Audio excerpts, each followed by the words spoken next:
세 번째 시간 수업 시작하도록 하겠습니다. 세 번째 시간의 첫 번째 주제는 equally likely outcomes입니다. equally likely outcomes라는 것은 우리가 이제 확률이라는 것이 샘플 스페이스 오메가에서 정의가 됐는데 이 샘플 스페이스가 finite한 엘리먼트를 가질 때 그 샘플 스페이스 안에 있는 이벤트들이 모두 같은 확률로 일어날 때, 즉 샘플 스페이스의 크기가 라지 n이라고 하면 그 샘플 스페이스의 임의의 원소 오메가에 대해 그 오메가가 일어날 확률이 n분의 1인 경우를 우리가 equally likely outcomes를 갖는다라고 합니다. 그래서 이때 이 각각의 오메가를 같은 확률을 갖는 이벤트 오메가를 elementary events라고 부릅니다. 그럼 우리가 갑자기 왜 뜬금없이 equally likely outcomes를 배우냐? equally likely outcomes를 갖는 경우에 대해 확률 계산은 우리가 앞서 간략하게 살펴보았던 조합론과 아주 큰 관련이 있습니다. 각각의 이벤트가 일어날 확률이 모두 같기 때문에 어떤 이벤트가 K개의 엘레멘터리한 이벤트를 가질 때, 즉 이벤트 2의 크기가 K일 때 그 이벤트 2가 일어날 확률은 n분의 K가 됩니다. 그래서 앞에서 배웠던 이 순열 조합을 통해서 특정 조건을 만족하는 이벤트의 원소의 수를 셀 수 있다면 equally likely outcomes에 대해서는 이렇게 large n분의 K로 계산을 할 수가 있습니다. 몇 가지 예를 살펴보도록 하겠습니다. 두 개의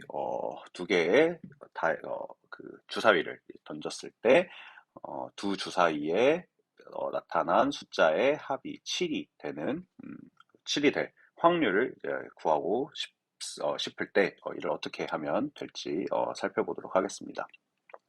그럼 먼저 이벤트 2를 두 주사위의 숫자의 합이 7이 되는 그 이벤트라고 정의를 해봅시다. 그러면 이 이벤트가 일어나는 경우의 수는 이렇게 16, 25, 61까지 해서 총 6개가 될 것입니다. 반면에 이 샘플 스페이스, 즉 우리가 얻을 수 있는 모든 아웃컴들을 모아놓은 공간은 총 36개의 6 곱하기 6 해서 36개의 엘리먼트를 가질 수가 있습니다. 따라서 하지만 여기서 중요한 점은 각 주사위가 특정 숫자를 나타낼 확률, 즉 첫 번째 주사위가 1을 나타낼 확률과 2를 나타낼 확률, 그리고 6까지 나타낼 확률은 각각 6분의 1로 같고, 두 번째 주사위 역시 특정 숫자를 가질 확률이 6분의 1로 같습니다. 따라서 우리가 지금 보고 있던 이 샘플 스페이스에서 ij라는 원소를 얻을 확률은 정확하게 36분의 1이 됩니다. 따라서 우리가 정의했던 특정 이벤트 2가 일어날 확률은 단순히 오메가의 크기분의 2의 크기가 되어서 36분의 6, 즉 6분의 1이 됩니다.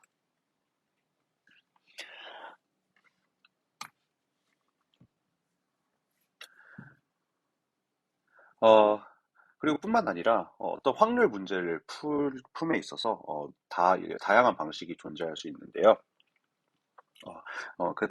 그런 다양한 방식들에 대해서 예를 통해서 살펴보도록 하겠습니다.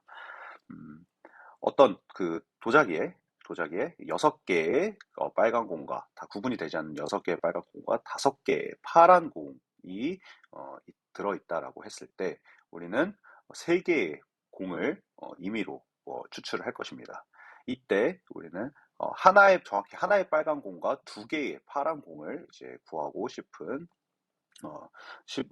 문제, 하나의 빨간 공과 2개의 파란 공을 얻을 확률을 구하고자 합니다. 두 가지 접근법이 있는데요. 먼저 그 공을 뽑는 순서를 고려해서 우리가 얻고자 했던 이벤트 하나의 빨간 공과 2개의 파란 공을 얻을 수 있는 확률을 구해보도록 하겠습니다. 순서를 고려를 하게 되면 11개의 공 중에서 3개를 이제 임의로 뽑아야 되는데요.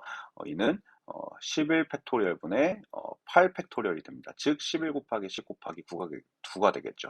이는 우리가 비록 공이 구분이 되지 않는다라고 했지만 마치 구분을 할 수 있다라고 생각을 하고 경우의 수를 구하는 겁니다.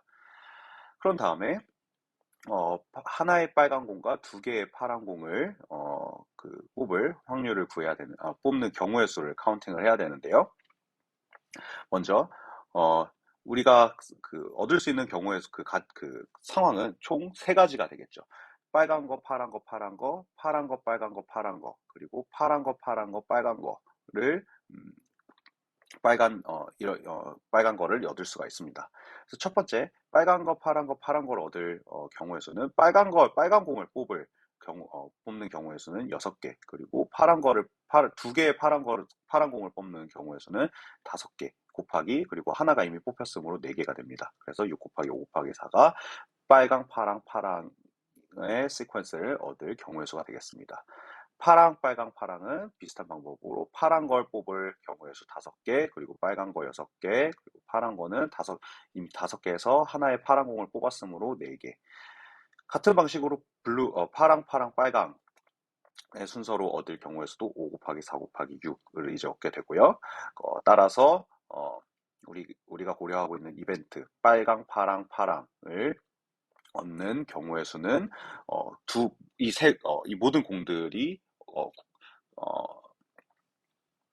빨간 공끼리는 서로 구분이 되지 않고 파란 것끼리도 서로 빨간 공끼리도 서로 구분이 되고 파란 공끼리도 이제 서로 구분이 된다라는 전제하에 순서까지 이제 고려를 하면 이제 이 경우에서는 이렇게 됩니다.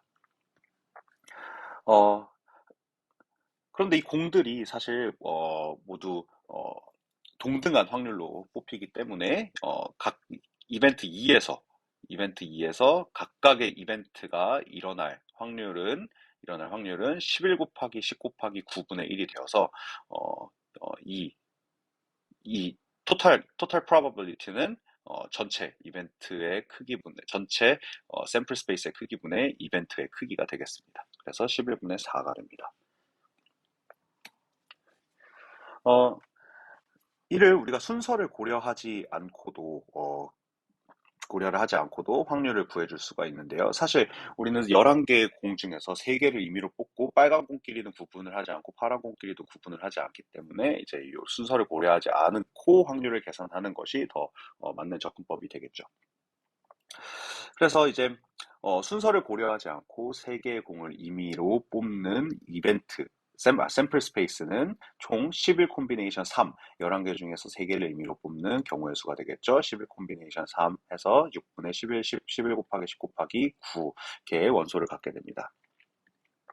그리고 나서 이제 이벤트 2를 6개 중에 하나의 빨간 공을 고르고 5개 중에 2개의 파란 공을 고르는 집합이라고 정의를 하게 되면 그 이벤트 2의 크기는 빨간 공 6개 중에 하나를 뽑으니까 6 콤비네이션 1, 그리고 파란 공을 5개 중에 2개를 뽑으니까 5 콤비네이션 2에서 6 곱하기 10이 됩니다. 하지만 마찬가지로 우리가 각각의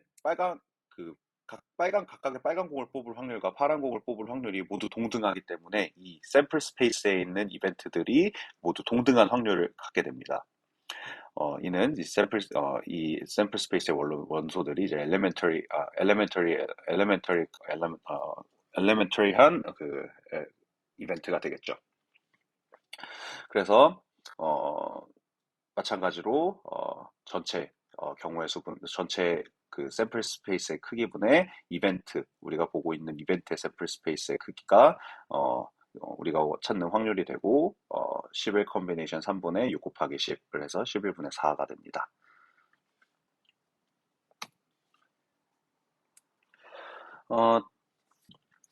다음 예는 n명의 사람이 있을 때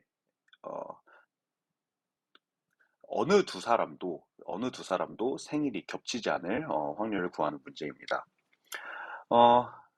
이를 한번 간략하게 살펴보고 넘어가도록 하겠습니다.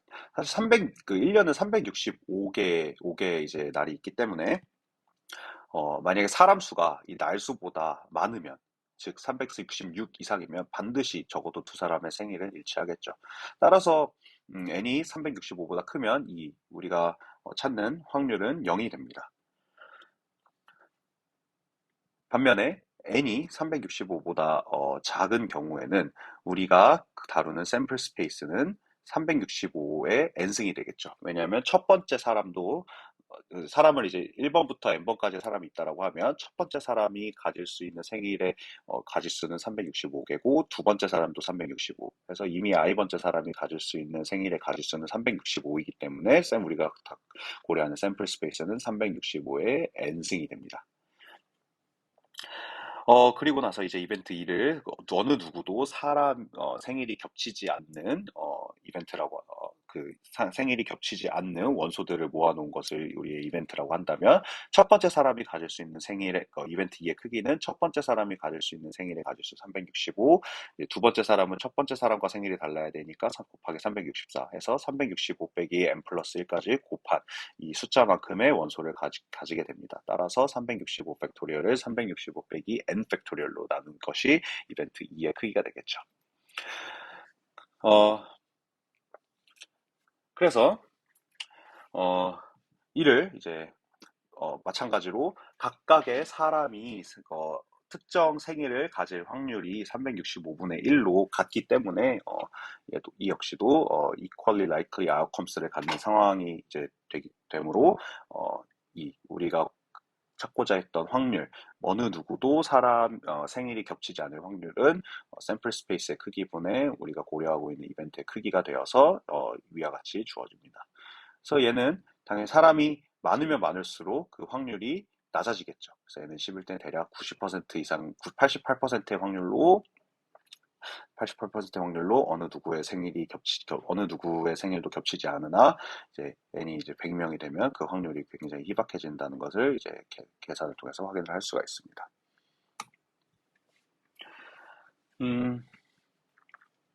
다음은 이제 두 가지 동전을 던지는 경우인데요. 적어도 하나의 헤드를 얻을 확률을 찾고자 합니다. 두 가지 동전을 던졌을 때 샘플 스페이스는 HH, HT, THTT 총 4개의 엘레멘터를 4개의 원소를 갖게 되고요. 이 각각의 이벤트가 일어날 확률은 4분의 1로 같죠. 그래서 equally likely outcomes를 갖는 경우에 해당이 됩니다. 따라서 적어도 하나의 헤드를 갖는 이벤트는 이 녀석을 뺀 이벤트겠죠. 그래서 HH, HT, TH가 우리가 고려하는 이벤트가 되어서 이 세 개가 일어날 확률은 모두 각각이 동등하게 이제 일어나기 때문에 4분의 1 더하기 4분의 1 더하기 4분의 1에서 4분의 3이 됩니다. 이 역시도 다른 방법으로 구해볼 수 있는데요. 우리가 이제 고려했던 이벤트는 적어도 하나의 헤드가 나오는 이벤트였어요. 그쵸? 근데 이는 사실 두 시행에서 헤드가 하나도 나오지 않을 이벤트의 컴플리먼트가 됩니다.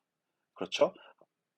동전을 두 번 던져서 혹은 두 개의 동전을 던져서 둘 다 테일이 나오는 것의 여사건이 적어도 하나의 헤드가 나오는 거잖아요.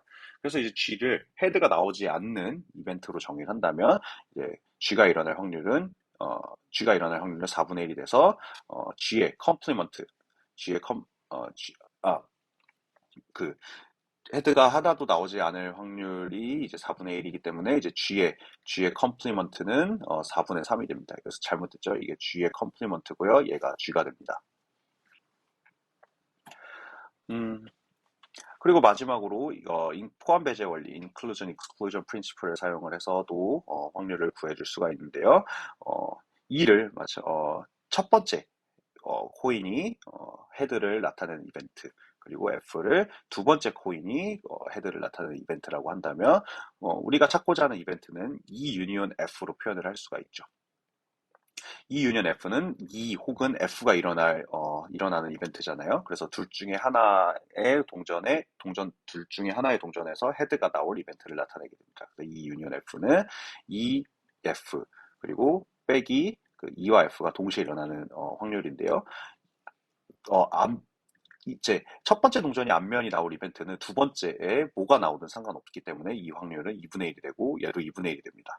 반면에 이 인터섹션 F는 첫 번째도 헤드, 두 번째도 헤드가 나오는 이벤트를 나타내기 때문에 이 확률은 4분의 1이 되어서 2분의 1 더하기 2분의 1 빼기 4분의 1에서 4분의 3이 나오게 됩니다. 그래서 사실 지금은 굉장히 이제 문제가 단순하기 때문에 어떤 방법을 택하든 확률을 구하는 과정이 그렇게 큰 차이가 없었지만 우리가 다루는 확률이 복잡해짐에 따라서 또 특정 방법이 특정 카운팅 메소드가 훨씬 더 간단한 솔루션을 주기도 하기 때문에 우리가 어, 찾고자 하는 우리가 고려하는 이벤트가 무엇이고 그 이벤트를 구하기 위해서 다른 이벤트들을 어떻게 정의하고 얘를 시스테매틱하게 구할 수 있는 방법, 체계적으로 이제 계산을 할 수 있는 방법에 대해서 이제 끊임없는 고민이 필요합니다. 다음은 조건부 확률, conditional probability입니다. 그래서 key takeaway는 우리 먼저 conditional probability라는 것을 정의를 하고요. 그 다음에 이 conditional probability를 사용을 해서 이제 베이스 디오렘이라는 것을 소개를 하고 마지막으로 이제 인디펜던스라는 소개를 할 거예요. 사실 이 컨디셔널 프로버빌리티는 기계학습 연구 혹은 기계학습을 공부할 때 굉장히 중요하고 자주 쓰이는 개념이기 때문에 이 정의와 그 철학을 정확하게 이해를 하고 넘어가면 좋을 것 같습니다. 음, 이 조건부 확률의 동기부여는 사실 지금 우리는 아무것도 주어져 있지 않은 상황에서 실험을 했었어요, 지금까지. 동전을 그냥 단순히 두 번 던진다든지, 주사위를 그냥 던진다든지, 혹은 그냥 그냥 이미 N명의 사람이 있을 때, 아까 소개했던 예인데요. 이미 그 N명의 사람이 있을 때, 얘네들이 가질 수 있는 그 생일들의 경우의 수를 그냥 다 따져줬어요. 하지만, 우리가 마주하는 문제들 중에 특정 정보가 주어져 있을 때를 다루고 특정 정보들이 주어져 있는 경우가 많이 있습니다. 이 특정 정보가 주어져 있을 때는 우리가 이제 생각할 수 있는 확률이 조금 다른 형태를 가지겠죠. 예를 들면 우리가 주사위를 두 개의 주사위를 던지는데 어, 그 아무것도 없는 상태에서 주사위를 두 번 던져서 그 확률이 그 두 주사위의 합이, 주사위가 나타내는 숫자의 합이 8이 될 확률을 구하는 것과, 어, 두 번째는 모르지만 적어도 첫 번째 주사위가 5를 나타낼 때 이 확률, 주사위의 면의 합이 8이 되는 경우는 분명히, 다를 겁니다. 그래서, 그, 어, 그, 우리가 확률을 다룸에 있어서 특정 정보가 주어져 있을 때는 그 정보를 반영을 해서 확률을 계산을 하는 게 맞겠죠. 한번 수식적으로 살펴보면, 음, 그 주사위를 그냥 혹은 두 개의 주사위를 그냥 던졌을 때 8이 나올 확률은 36분의 5가 되겠죠. 5는 8을 만들어내는 순서상의 개수입니다. 26, 3, 35, 44, 그 다음에 62, 53 해서 총 5개가 있죠. 그래서 36분의 5가 두 주사위를 던졌을 때 면의 합이 5가 될 확률이 됩니다. 반면에 첫 번째 주사위가 5를 나타내고 있을 때는 첫 번째 주사위가 5라는 정보가 주어져 있을 때는 두 주사위의 면의 합이 8이 될 확률은 6분의 1입니다. 왜냐하면 첫 번째가 5이기 때문에 면의 합이 면이 나타내는 숫자의 합이 8이 되려면 두 번째 주사위는 무조건 6분의 1이 나와야겠죠. 무조건 3이 나와야 되겠고 그 확률은 6분의 1이 되겠죠. 그래서 다시 한번 정리하면 아무것도 없는 상태에서 특정 이벤트가 일어날 확률을 구하는 것과 어떤 정보가 주어져 있을 때 그 이벤트가 일어날 확률은 다른 문제입니다. 이 conditional probability 조건부 확률이라는 걸 정의하기 위해서는 앞에서 정의한 sample space의 reduce 버전인 이제 reduced sample space라는 것을 정의를 하게 됩니다. 어, 이제 어, 앞에서 살펴본 주사 이그젠플에서 이제 우리가 살고 있는 샘플 스페이스, 원래 이제 고려하고 있던 샘플 스페이스는 일종의 우리가 다루고 있는 모든 이벤트들을 모아놓은 거였는데요. 어, 첫 번째 주사위의 눈이 오라는 정보가 주어져 있을 때는 우리가 사용할 수 있는 샘플 스페이스는 첫 번째에 대해서는 이제 고정되어 있기 때문에 51, 52, 53, 56 이게 됩니다. 그래서 큰 차이가 있죠. 그냥 샘플 스페이스, 주사위를 그냥 두 개 던졌을 때 나올 수 있는 샘플 스페이스는 36개의 원소를 갖지만 첫 번째 주사위가 5가 나왔다는 정보가 있을 때 샘플 스페이스는 다섯 개, 다섯, 다섯 개 아니죠. 여섯 개의 원소를 갖게 됩니다. 그래서 이런 것들, 이를 우리가 reduced sample space라고 합니다.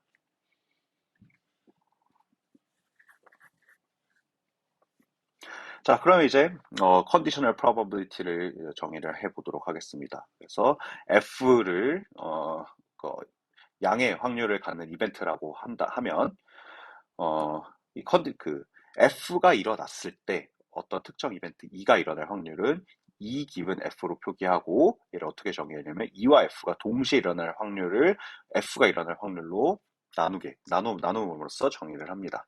그래서 이 F, F로 나눠야 하기 때문에 그 음, 직관적으로는 특정 사건이 일어났을 때 어떤 사건 E가 일어날 확률을 구하고자 하므로 F의 확률이 0보다 크다라는 거라고 정의하는 것은 자연스럽습니다. 어떤 이벤트 F가 일어나지도 않았는데 그 이벤트로 컨디션에서 E가 일어날 확률을 구하는 건 넌센스잖아요. 그렇죠?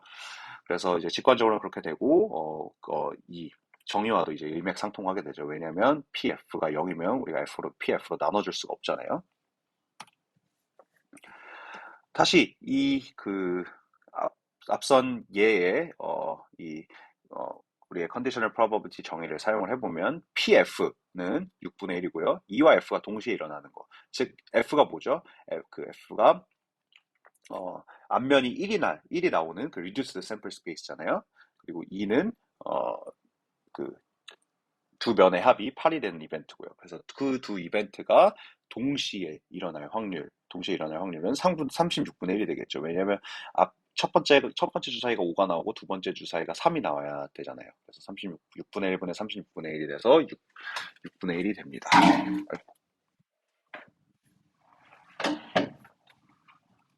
네. 그러면 이 컨디셔널 프로버빌리티라는 게 잘 되었는지 잘 정의되었는지 확인을 해야 되는데요. 그래서 어, 어, 이 이 세 가지 그 조건을 이제 액시엄이라고 부르는데요. 이 세 가지 조건을 만족을 할 때 우리는 conditional probability가 이제 proper probability라고 하는데 어, 그 확률로서 만족해야 되는 그런 기본 조건들을 나타냅니다. 먼저 확률은 이제 양수이기 때문에 그 일단 모든 이벤트 2에 대해서 이제 0 이상이어야 되고요. 그 다음에 전체 샘플 스페이스는 이제 F가 이제 F가 그, 주어진 정보, F를 이제 포함하는 그런 이벤트이기 때문에, 어, 어, 이, F 기분 전체 샘플 스페이스 오메가는 1이 되어야 되고요. 그리고 디스조인트한 즉 인터섹션이 다 이제 공집합일 때 그 녀석들을 유니온한 것이 컨디션한 상태로 이렇게 잘 찢어질 때 우리는 이 컨디셔널 프로버빌리티가 이제 proper probability라고 하는데 우리가 앞에서 정의했던 대로 어, P probability of E given F를 probability of P분의 probability P of E intersection F로 정의하면 이 액시엄들을 모두 잘 만족하게 됩니다. 그래서 이 conditional probability가 proper probability 때 이제 아래와 같은 코로롤리들이 이제 성립을 하는데요. 이는 사실 컨디션이 없을 때 성립하는 것들을 그대로 인헤리트한 것입니다. 사실 이것의 데리베이션은 컨디션이 있을 때나 없을 때나 거의 비슷하기 때문에 생략하도록 하겠습니다. 여러분들 스스로 한번 해보시길 바랍니다. 그래서 이제 F가 주어졌을 때 2의 컴플리먼트가 일어날 확률은 1 빼기 F가 주어졌을 때 2가 일어날 확률, 그리고 공집합이 일어날 확률은 0, 그리고 컨디셔널 프로바빌리티는 항상 1 이하다. 그리고 유니언이 이런 이벤트 E와 G가 E 또는 G가 일어날 확률은 E가 일어날 확률 더하기 G가 일어날 확률 마이너스 동시에 일어날 확률. 그리고 포함 관계에 있을 때도 컨디셔닝이 없을 때처럼 이렇게 다 잘 쪼개지고요. 또 이런 확률의 대소 관계 역시 성립하게 됩니다. 그래서 정말 중요한 거는 이제 F가 일어났을 때 E가 일어나는 것과 F의 컴플리먼트가 일어났을 때 E가 일어나는 것은 다른 확률을 나타내기 때문에 이 컨디셔닝을 마음대로 바꾸면 안 됩니다.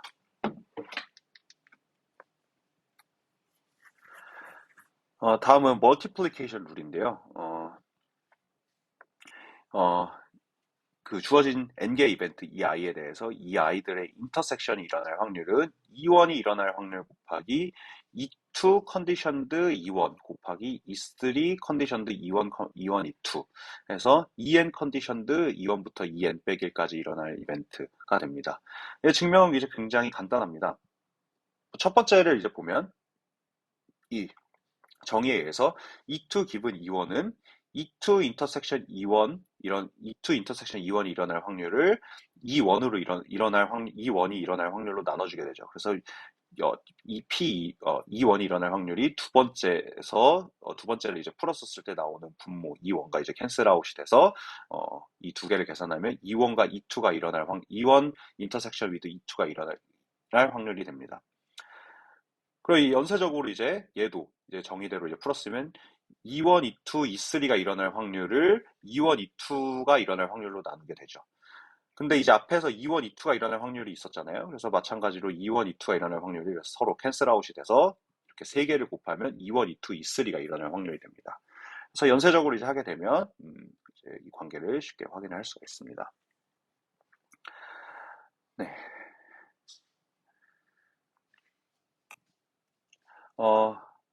그래서 그 앞에 이 예제를 우리가 어, 어, 그 이런 그 멀티플리케이션 룰을 사용을 해서 적어줄 수가 있는데요. 앞에 그 11개의 공이 있을 때 11개의 공이 있을 때 한 개의 빨간 공과 두 개의 파란 공을 뽑을 확률이었죠. 그래서 R1, R2, R3, B1, B2, B3를 그 첫 번째 레드가 나오는 이벤트를 R1이라고 하고, 두 번째 레드가 나오는 이벤트를 R2라고 하고, 세 번째에 R3가, 레드가 나올 이벤트를 R3, 이런 식으로 이제 정의를 하게 됩니다. 근데, 우리가 찾고자 하는 확률은 첫 번째 레드, 두 번째, 세 번째 모두 블루. 그리고 첫 번째 블루, 두 번째 레드, 세 번째 블루. 그리고 첫 번째 블루, 두 번째 블루, 세 번째 레드인 일어날 이 확률들을, 더한 거를, 구하고자 하죠. 그러면 이제 R1 인터섹션 B2 인터섹션 B3를 다시 적으면 R1 위에 포뮬러를 써서 R1 곱하기 B2 컨디션드 R1 B3의 R1 컨디션드 B2로 적을 수가 있습니다. 마찬가지 방식으로 두 번째, 세 번째 텀도 이제 적어주게 되면 대칭적이기 때문에 그냥 기호만 바꿔주면 됩니다. 그러면 이제 먼저 첫 번째부터 이제 구해보면요. 첫 번째 드로우에서 이제 R1을 뽑을 확률은 11분의 6이 되겠죠. 11개 중에 6개를 이제 뽑아내는 거니까요. 그리고 첫 번째 레드를 뽑았을 때 두 번째 블루를 뽑을 확률은 나머지 공 10개 중에 5개가 되고요. 그리고 첫 번째 레드, 두 번째 블루를 뽑았을 때 세 번째 블루를 뽑을 확률은 공이 이제 총 9개로 줄었고 블루가 하나 뽑혔으니까 4개 중에 뽑아야겠죠. 그래서 9분의 4를 곱하게 됩니다. 마찬가지 방식으로 이제 두 번째, 세 번째도 계산을 하게 되면 11분의 4를 얻게 되는데 우리가 앞에서 계산했던 것과 같은 결과이죠. 그래서 이런 식으로 컨디셔닝을 사용을 해서도 드로우 우리가 원하는 드로우를 얻을 확률을 계산을 해줄 수가 있습니다. 다음은 베이즈 티오렘입니다. 베이즈 티오렘은 이제 컨디션드 프로버빌리티를 계산할 수 있는 어떤 프레임워크를 제공을 합니다. 그리고 얘는 굉장히 중요한 포뮬라이고 자주 사용이 되기 때문에 반드시 잘 이해하고 넘어가셔야 합니다. 이를 베이즈 티오렘을 소개하기 앞서 로우 오브 토탈 프로버빌리티라는 것을 소개를 하겠습니다. 임의의 이벤트 E와 F에 대해서 E가 일어날 확률은 F가 일어났을 때 E가 일어날 확률에 F가 일어날 확률을 곱하고 F가 일어나지 않을 확률에다가 F가 일어나지 않을 때 E가 일어날 확률을 곱한 것을 더해주면 됩니다. 얘는 사실 수학적으로도 아주 자연스럽고 그 다음에 직관적으로도 굉장히 자연스럽죠. 우리가 어떤 특정 사건 2를 보는데 얘를 F라는 사건이 일어났을 때 일어나는 것과 F가 일어나지 않았을 때 E가 일어나는 것. 이렇게 두 가지 경우로 나누면 그 두 개를 단순히 이제 합쳐주면 되겠죠. E가 일어날 확률을 구할 때는. 그런데 이제 F와 F 컴플리먼트가 일어날 확률이 다르면 얘에 대해 가중치를 이제 곱해서 더해주는 게 합리적일 거예요. 수학적으로는 P2 given F는 사실 정확히는 PF 곱하기 P2 given F는 E와 F가 동시에 일어날 확률입니다. P2 intersection F가 되겠죠. 반면에 이 녀석은 P probability의 E intersection with F의 complement가 됩니다. 그러면 앞에 거는 E와 F가 일어날 확률, 얘는 E와 F의 complement가 일어날 확률인데요. 이 두 개를 벤 다이어그램을 그려서 더해보면 E intersection F 더하기 E intersection F complement잖아요. 그럼 뭐죠? E intersection F와 E intersection F 컴플리먼트를 유니온하면 정확하게 2가 나오게 되죠. 그래서 이 우변을 풀어헤치면 이제 2가 일어날 확률을 구할 수가 있습니다.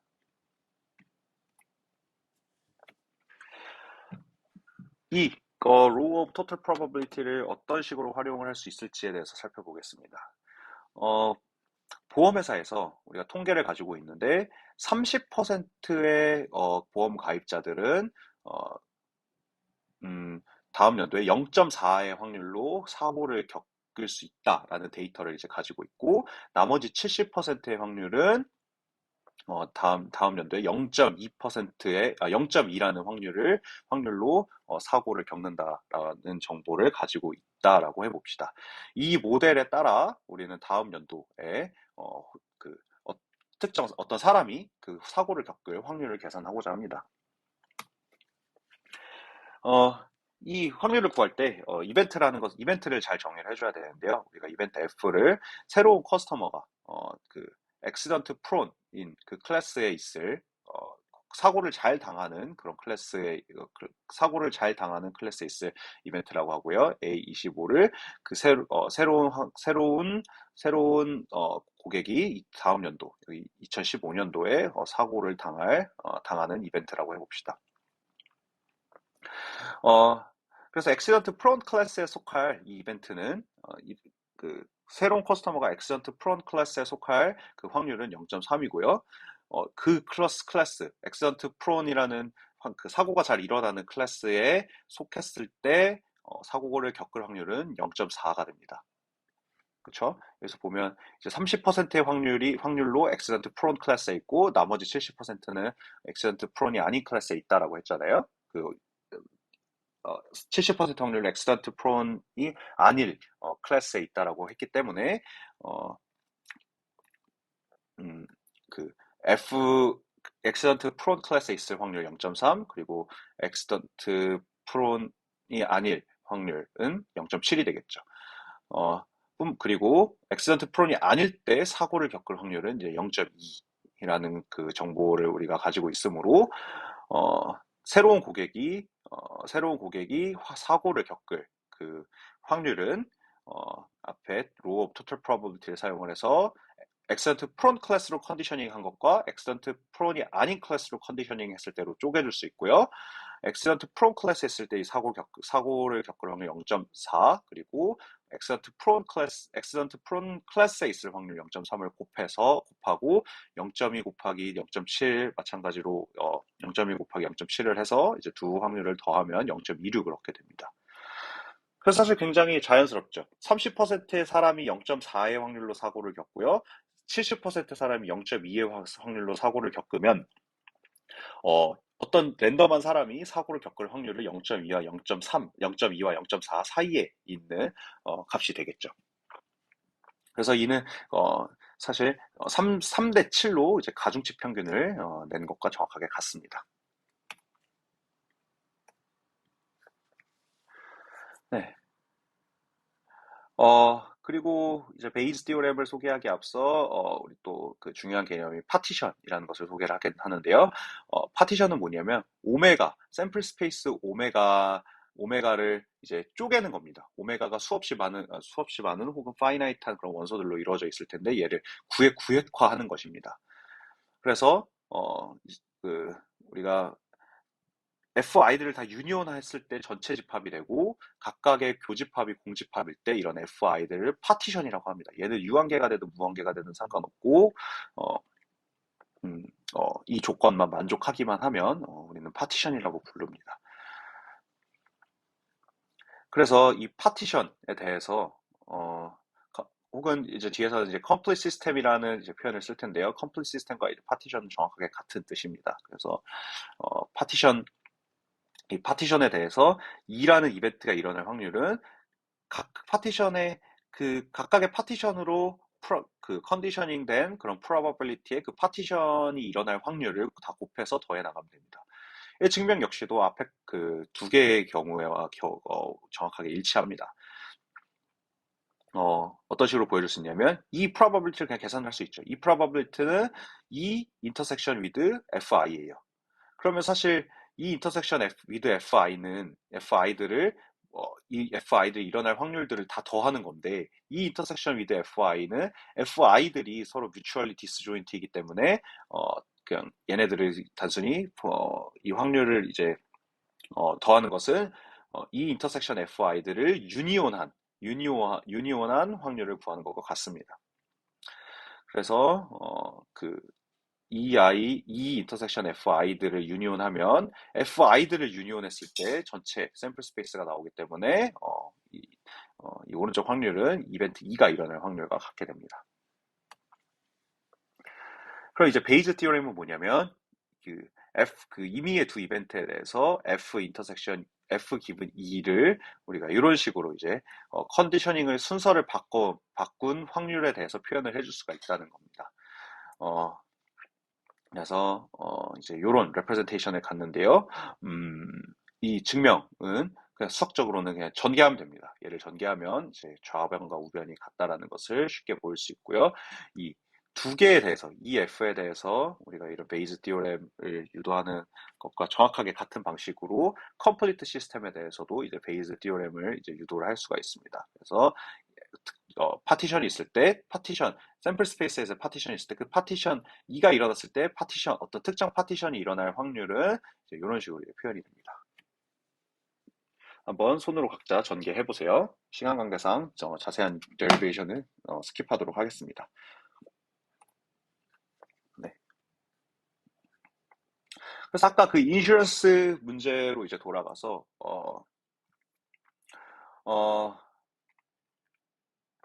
이제 어, 우리는 어떤 상황을 고려할 거냐면 그 새로운 고객이 2015년도에 사고를 겪었다는 그런 정보가 있을 때 혹은 사고를 이미 겪었을 때 그 사람이 엑셀런트 프론 클래스에 있을 확률이 무엇이냐를 찾고자 하는 것이 이 문제의 태스크가 되겠습니다.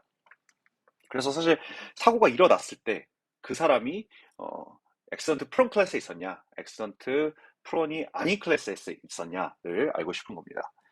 이거를 이제 수학적으로 표현해 보면 이미 사고를 이제 겪은 거죠. 그래서 사고를 이제 겪었을 때 이제 그 엑셀런트 프론 클래스에 있었을 확률을 이제 구하는데 우리는 이제 반대 엑셀런트 프론일 때 사고를 겪을 확률은 알고 있잖아요. 그래서 얘를 이제 베이즈 디오렘을 써서 이런 식으로 다시 이제 적어줄 수가 있고요. 여기서 이제 그 각각의 그 요소들은 우리가 구할 수 있는 요소들이죠. 엑셀런트 프론 클래스에 있을 때 사고를 겪을 확률, 엑셀런트 프론 클래스에 있을 확률, 등등등 해서 우리는 다 구해줄 수 있는 확률입니다. 얘는 엑센트 프롬 클래스가 아닐 때 사고를 겪을 확률. 그다음에 엑센트 프롬 클래스가 아닐 확률. 그래서 0.2, 0.7, 그리고 0.4, 0.3 해서 0.46입니다. 즉 사고가 이미 일어났다는 정보를 가지고 있을 때 얘가 사고를 잘 겪는 그런 클래스에 이제 있을 확률은 0.46이라는 게 이 문제의 답이 되겠습니다. 다음은 인디펜던스입니다. 사실 이제 이벤트끼리는 상관관계가 있을 수도 있지만 상관관계가 없을 수도 있겠죠. 그래서 이 이벤트의 상관관계 유무에 따라서 이 확률을 계산하는 방식이 굉장히 많이 달라지는데요. 이를 우리가 이 두 이벤트가 상관이 없을 때 없는 것을 우리가 이제 두 이벤트가 인디펜던트하다라고 부르고 이는 어, 이벤트 EF에 대해서 2가 일어날 확률이 F가 일어났을 때 2에 일어날 확률과 같을 때를 나타내게 됩니다. 그래서 직관적으로도 F가 일어나건 일어나지 않건 상관없이 2가 일어날 확률이 F로 컨디셔닝한 확률과 이제 같으면 2와 F는 이제 확률적으로는 상관없는 이벤트라고 생각을 할 수가 있겠죠. 그래서 이제 이 관계를 만족을 하게 되면 2과 F가 동시에 일어날 확률을 P2 곱하기 PF가 됩니다. 이건 왜 그렇죠? 이제 P2 기분 F는 얘 풀었으면 PF분의 P의 EF잖아요. 그쵸? 그러면 PF를 양변에 곱하면 P2 곱하기 PF가 P의 E와 F가 동시에 일어날 확률이 되겠죠. 그쵸? 그래서 이 조건을 만족을 하면 이 조건을 만족하면 자연스럽게 이제 요걸 만족을 하고 여기로부터 또 양변을 P of 2로 나누면 이제 요 관계, 즉 F가 일어났을 때 2가 일어날 확률이 그냥 2가 일어날 확률과 같으면 2가 일어났을 때 F가 일어날 확률은 그냥 F가 일어날 확률과 같다라는 겁니다. 어, 이제 한 가지 프로포션은 F2랑 F가 이제 인디펜던트 할 때, 즉 2와 F가 서로 상관없을 때 2와 F 컴플리먼트 역시도 서로 상관이 없다는 겁니다. 이것도 당연하잖아요. F가 상관없는 이벤트인데 F가 결정되면 사실 F의 컴플리먼트를 우리가 알고 있는 거나 다름없기 때문에 F의 컴플리먼트와 이 역시도 2와 F가 인디펜던트 하면 이 녀석들도 인디펜던트 할 것입니다. 이 증명은 한번 또 각자 해보시길 바랍니다. 네. 그래서 주사위 던지기 그 예제를 또 다시 불러오겠습니다. 그래서 어, 여기서는 이제 이벤트 2를 두 주사위의 눈의 합이 이제 6일, 6인 경우를 모아놓은 것을 이제 2라고 정의를 하고요. F를 이 중에서 첫 번째 주사위의 눈이 3인 경우를 모아놓은 이벤트라고 하겠습니다. 그러면 이제 E와 F가 동시에 일어나는 거. 즉, 첫 번째가 3이고, 두 번째 주사위와의 합이 6이 되려면, 둘 다 3이 나와야겠죠. 그래서 36분의 1인데, P2는 뭐죠? P2는 그, 주사위 눈의 합이 6이 되는 경우의 그 확률인데 얘 역시도 이제 equally likely outcome을 가지니까 모든 순서상을 고려해보면 5개입니다. 그래서 36분의 5고 F가 일어날 확률은 6분의 1이 돼서 36분의 5 곱하기 6분의 1이라 이 두 개가 다릅니다. 그래서 E와 F는 이제 인디펜던트한 사건 아니겠죠. 근데 당연하잖아요. 그 주사위의 눈의 합이 6이 되는 이벤트와 그 중에 첫 번째 주사위의 눈이 이제 3이 되는 그 이벤트는 상관관계가 있잖아요. 첫 번째 주사위 눈이 뭐가 나오느냐에 따라 이의 우리가 다루는 이제, 이벤트 2가 이제 정해지잖아요. 따라서, 직관적으로도 우리는 이 2와 F가 상관관계에 있다라는 것을 인디펜던트 하지 않다라는 것을 알 수 있고요. 얘를, 이렇게 수학적으로도 이제 명확하게 확인을 해줄 수가 있습니다.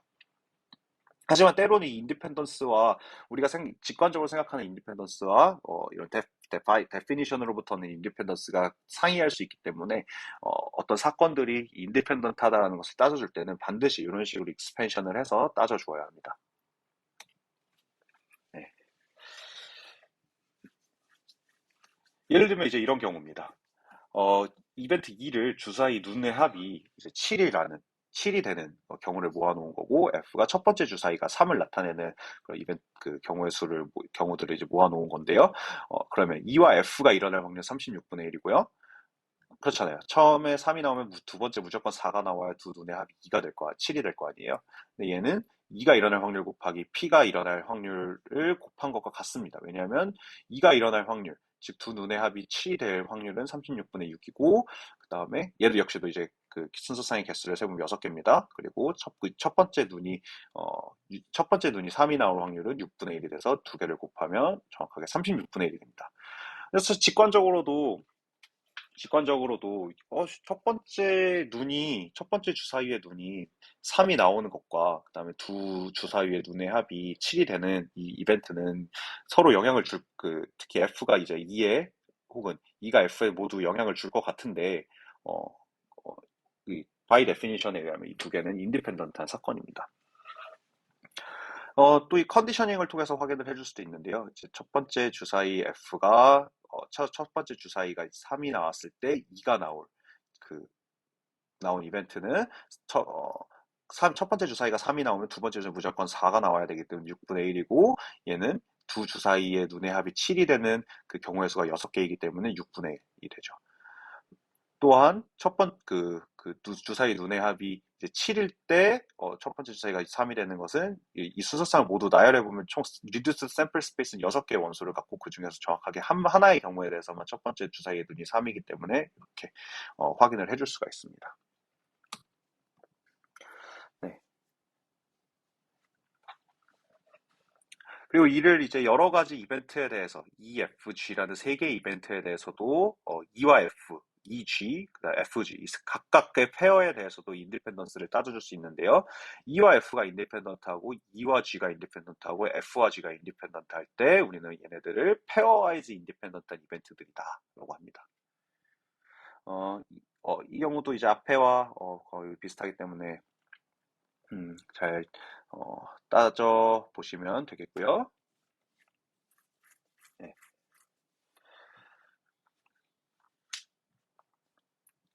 네. 그런데 여기서 이제 한 가지 유의할 점은 이제 이의 이벤트 2가 두 주사위의 눈의 합이 7이고 F가 두 주사위의 눈의 첫 번째 주사위가 3이 나오는 거고 G가 두 번째 주사위가 4가 나오는 건데 어, 얘는 앞에 우리가 지금 고려하고 있는 이벤트들과 이제 같습니다. 근데 페어와이즈하게는 우리가 이벤트 E와 F가 이벤트 EF가 일어날 확률이 이벤트 E가 일어날 확률 곱하기 이벤트 F가 일어날 확률, E와 G가 동시에 일어날 확률이 이벤트 E 곱하기 이벤트 E가 일어날 확률 곱하기 이벤트 G가 일어날 확률. 마찬가지로 F와 G, EF, FG, FG 등등이 이제 동시에 일어날 확률을 그 각각의 이벤트가 일어날 확률을 곱해서 얻어줄 수 있다라고 했는데요. 그런데 여기서 한 가지 유의할 점은 뭐냐면 이 이벤트 E와 F와 G가 모두 일어날 확률은 36분의 1인데 얘는 이벤트 E가 일어날 확률이 6분의 1이고 F와 G가 일어날 확률은 하나는 3이 나오고 두 번째는 무조건 4가 나와야 되잖아요. 근데 이렇게 6분의 1 곱하기 36분의 1을 하면 좌변과 우변이 다르게 되죠. 그래서 얘는 뭘 뜻해요? 이벤트 E와 F, FG, EG가 모두 페어와이즈하게 디스조인트 하지만, 페어와이즈하게 인디펜던트 하지만, 이 세 개를 동시에 하게 되면, 세 개를 동시에 쪼갤 수는 없다라는 결론을 얻을 수가 있습니다. 그래서, 이 모든 이벤트, 페어와이즈하게 인디펜던트 하다라는 것과 그다음에 새 이벤트가 동시에 인디펜던트 하다라는 것은 또 다른 개념이기 때문에 유의해야 되는 부분이라고 할 수가 있겠습니다.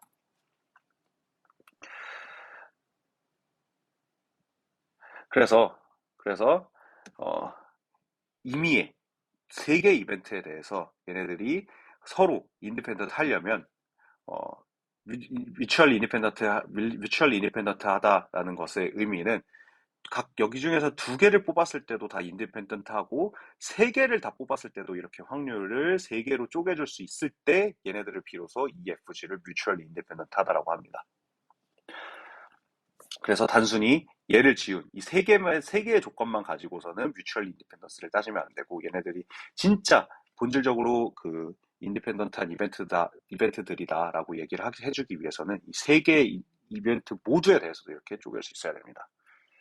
혹은 얘를 이미의 N개 이벤트들에 대해서도 비슷하게 정의를 요, 요 슬라이드들은 좀 스킵을 하고 컨디셔널 이벤트 인디펜던스를 간단하게 소개한 후 랜덤 베리어블이 무엇인지까지 이제 소개를 하도록 하겠습니다.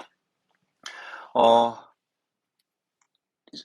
앞선 그 보험 문제에서 우리는 2015년도에 이전의 고객들의 정보를 가지고 2015년도에 새로운 고객이 사고를 겪을 확률, 사고를 겪을 확률과 그다음에 그때 사고를 겪었을 때 그 사고를 겪은 사람이 액시던트 프론인 확률 등을 이제 구해봤는데요.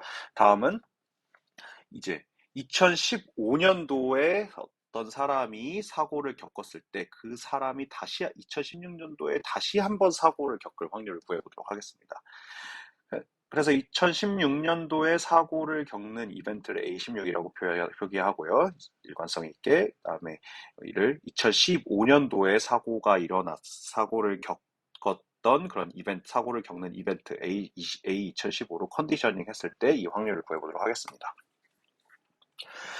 그래서 얘를 베이즈 룰을 써서 적어보면 이런 식으로 혹은 그 컨디셔널 인디펜 컨디션 베이즈 룰이 아니죠. 그 컨디셔널 프로버빌리티의 정의를 써서 이런 식으로 익스펜드를 할 수 있고요. 얘를 우리가 이제 그 분자의 F와 F의 컴플리먼트로 인터섹션 한 것으로 이런 식으로 쪼갤 수가 있습니다. 왜냐면 F와 F의 컴플리먼트를 유니언하면 전체잖아요. 그래서 이런 식으로 쪼개는 게 리저너블 합니다. 다시 한번 리캡을 하면 F는 엑스턴트 프론인 이벤트입니다. 그래서 이 첫 번째 그 항을 다시 적으면 얘를 그 auxiliary 항을 넣었다 다시 그 위아래에 이제 곱해 보면 얘네들이 캔슬 아웃 되면서 원래 거랑 같아지고 두 번째 항에 대해서도 같은 작업을 할 수가 있죠. 이러고 나서 그 첫 번째 텀을 다시 한번 살펴보겠습니다. 그러면 이 첫 번째 텀에서의 첫 번째 A15와 A2015와 F를 인터섹션 한 것 분의 이 세 사건을 인터섹션 한 것은 우리가 이런 식으로 표현을 해줄 수가 있고요. 다음 텀은 F 기분 A 2015로 적어줄 수가 있습니다. 마찬가지 방식으로 A 2016에 대해서도 같은 익스펜션을 할 수가 있죠.